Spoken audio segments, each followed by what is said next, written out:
The last conversation you had with them was good. Really good. And then nothing. No argument. No awkward moment you can point to. There is no obvious reason why a person who was texting you every morning, laughing at everything you said, and making plans for next weekend would simply vanish like they never existed. Just silence where a person used to be. And the silence is loud. It fills up every quiet moment of your day. You check your phone without meaning to.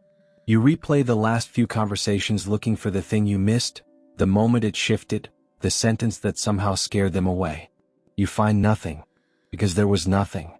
And that somehow makes it worse. Here is what nobody tells you about being ghosted when things were going well.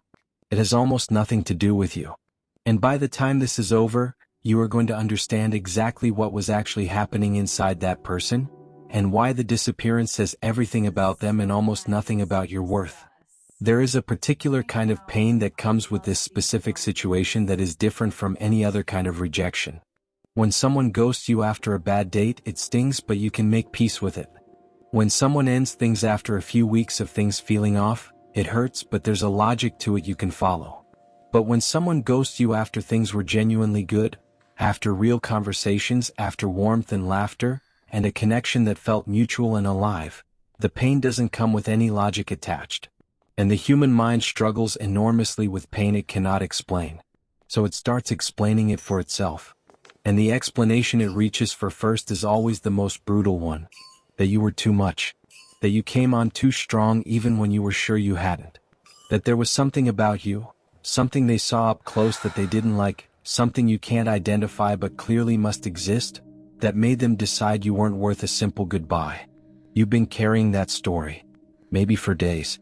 Maybe for weeks. Maybe you've been carrying a version of it through multiple disappearances across multiple years, each one quietly adding another brick to a wall of evidence that something about you drives people away.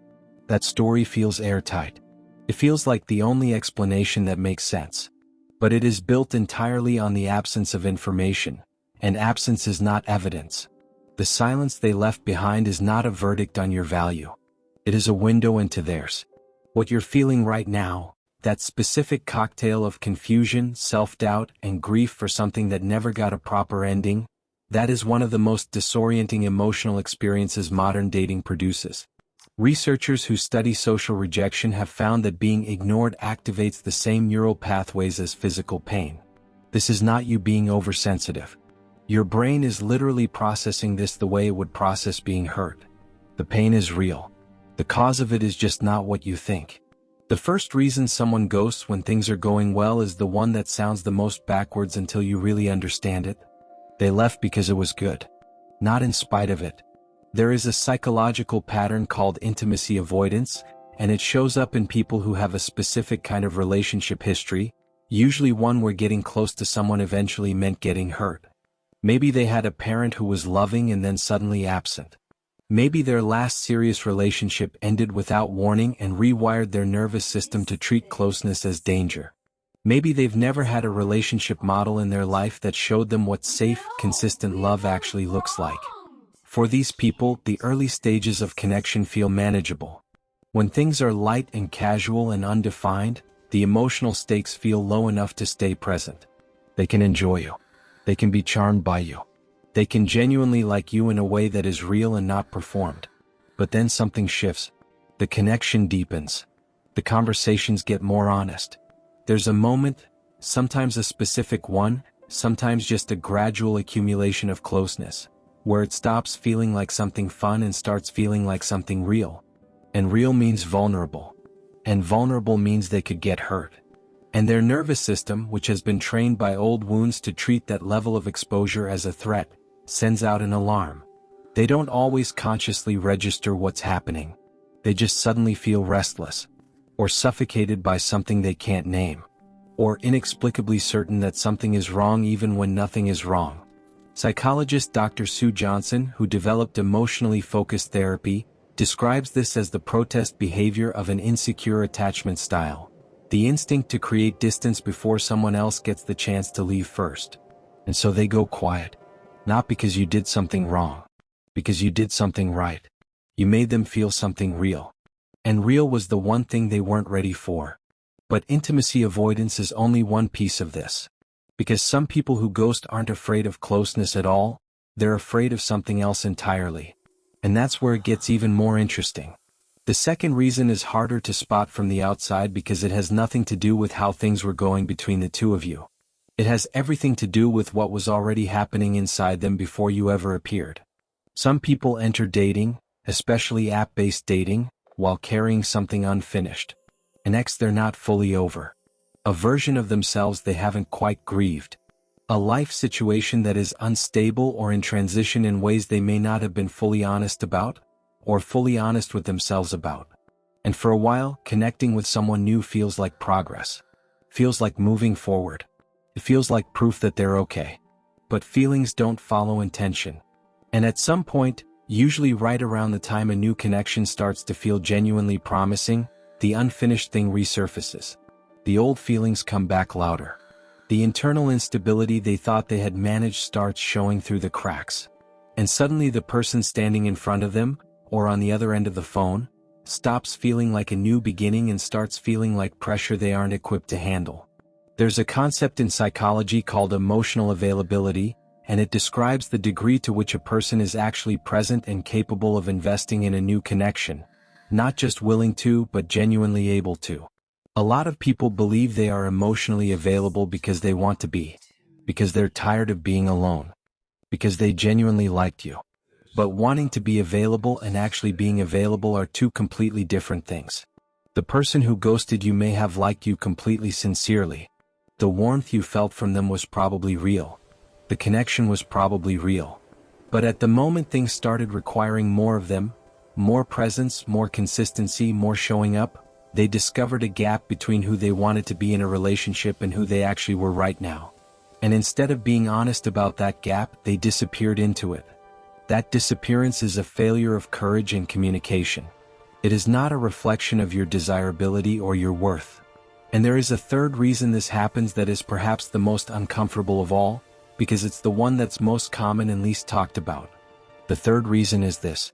A lot of people simply do not have the emotional skills to navigate the moment when a connection starts to require something from them. This sounds harsh, but it's true. And it explains more disappearances than almost any other factor. Modern dating, especially in the age of apps, has created a culture where the exit is always visible and always easy. There is always another option one swipe away. Ending something never requires a conversation because you can just stop responding, and the platform itself provides the illusion that you simply drifted apart. Over time, this has produced a generation of people who are deeply comfortable with the beginning of connections and deeply avoidant of the moment when things require any form of difficult communication. Psychologist Dr. Brené Brown has spent decades studying vulnerability and the ways people avoid it. One of her core findings is that the most common response to emotional exposure, to the moment when you realize you are genuinely seen by someone and genuinely care what they think of you, is a retreat into what she calls armoring up. Shutting down. Going quiet. Pulling back before the feeling can fully land. Ghosting is armoring up. It is someone choosing the comfort of disappearing over the discomfort of having an honest conversation they don't know how to have. It's not always malicious. Sometimes it comes from shame. They don't know how to explain what they're feeling, so they say nothing. Sometimes it comes from conflict avoidance so deep it's become a reflex. Sometimes it comes from the simple, painful fact that nobody in their life ever modeled for them what it looks like to end something with honesty and care. None of that makes it okay. Disappearing on someone who trusted you with their time and their emotional investment is a failure, full stop. But understanding where it comes from stops you from absorbing their failure as your flaw. Because the way someone exits a connection that scared them tells you everything you need to know about whether they were ever equipped to stay. Here is the thing that is uncomfortable but needs to be said clearly. Closure is not coming.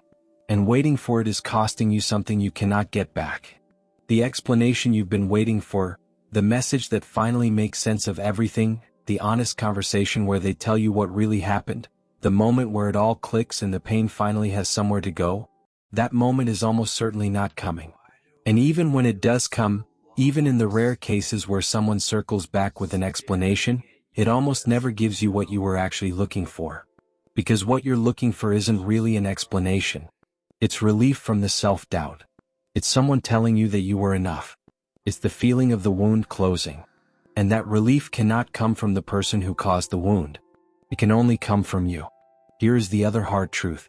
If someone was capable of disappearing on you without a word after a genuine connection, they were already showing you something important about who they are. Not in the moments when things were easy and fun and light, but in the moment that required something harder from them. Character is not what someone shows you when everything is going well. It is what they show you when things get real. And they showed you. The pain of being ghosted is real and it deserves to be honored.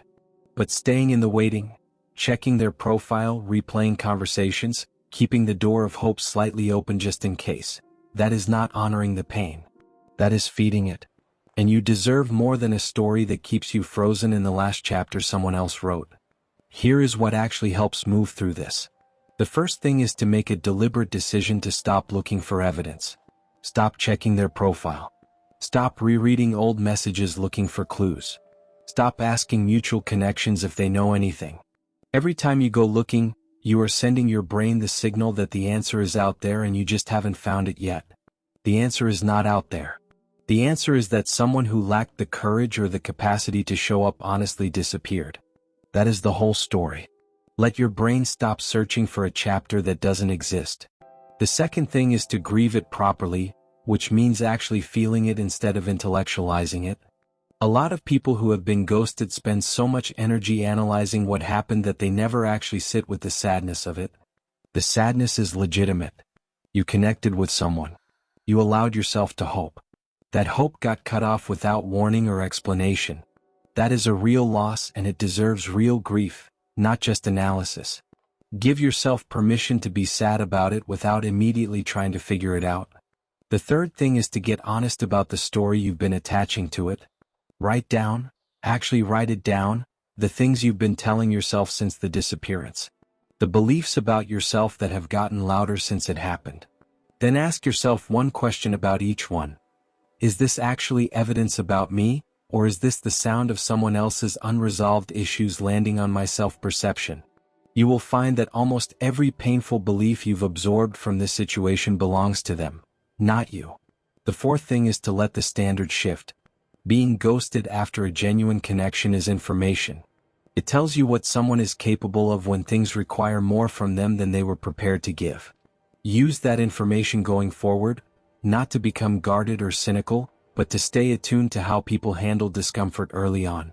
How someone navigates a small moment of awkwardness or uncertainty in the early stages of connection tells you far more about their emotional capacity than anything they say when everything is easy. Pay attention to that. The right person will not disappear when things get real. They will lean in. The silence they left behind was never a sentence about your worth. It was a confession about their capacity. And those are two completely different things that grief has a way of blurring together until someone helps you see them clearly again. You were not too much. You were not the problem. You were simply someone real in front of a person who wasn't ready for real, and that is their loss in a way they may not fully understand yet. You deserved a conversation. You deserved honesty. You deserved someone who stayed. If this gave words to something you've been carrying alone, send it to someone who needs to hear it too.